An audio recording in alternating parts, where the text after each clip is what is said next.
Hey, welcome everybody. It is Bubba Solo here from Bubba Solo Gaming, and I'm getting ready to read to you outside of Helgen.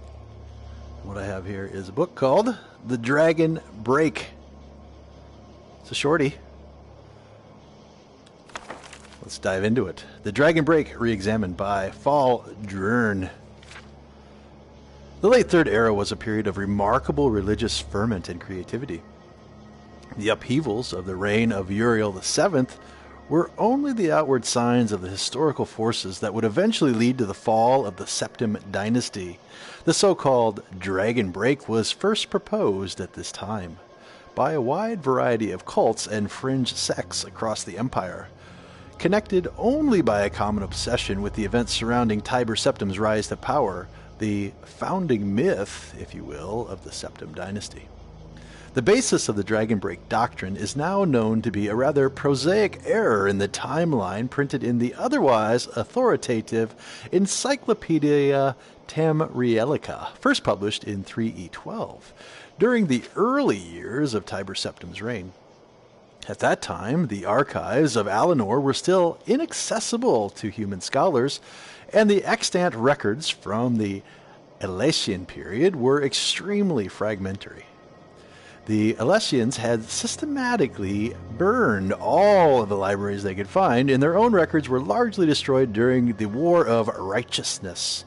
The author of the Encyclopedia Tamrielica was apparently unfamiliar with the Alesian year, which their priesthood used to record all dates. We now know this refers to the length of the long vision trances undertaken by the High Priestess, which might last anywhere from a few weeks to several months.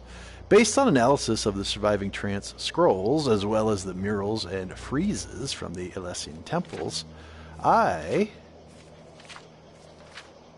estimate that Alesian order actually lasted about 150 years, rather than the famous 1008 years given by the Encyclopedia Tamrielica.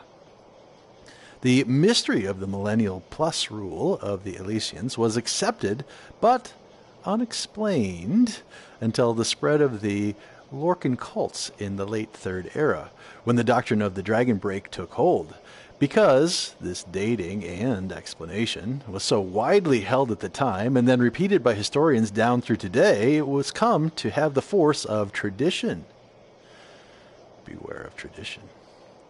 However, recall that the Third Era historians were already separated from the Alesians by a gulf of more than 2,000 years, and the history was still in its infancy, relying on the few archives from those early days. Today, modern archaeology and paleonumerology have confirmed what my own research in Alesian dating first suggested, that the Dragon Break was invented in the late Third Era, based on a scholarly error, fueled by obsession and eschatology and Numidianism, and perpetrated by scholarly inertia. That's what happens. You hold on to a false tale forever and it becomes historical fact. But perhaps, with Faldrun's work, it will be re-examined and corrected. This has been Bubba Solo reading The Dragon Break within Skyrim VR. If you don't own Skyrim VR, you should get it. It's wonderful, and the books within it are amazing. If you would like to read along more with me, click here to subscribe, and click right here to watch more videos in this playlist. I would love to have you tune in with me for more stories from Skyrim.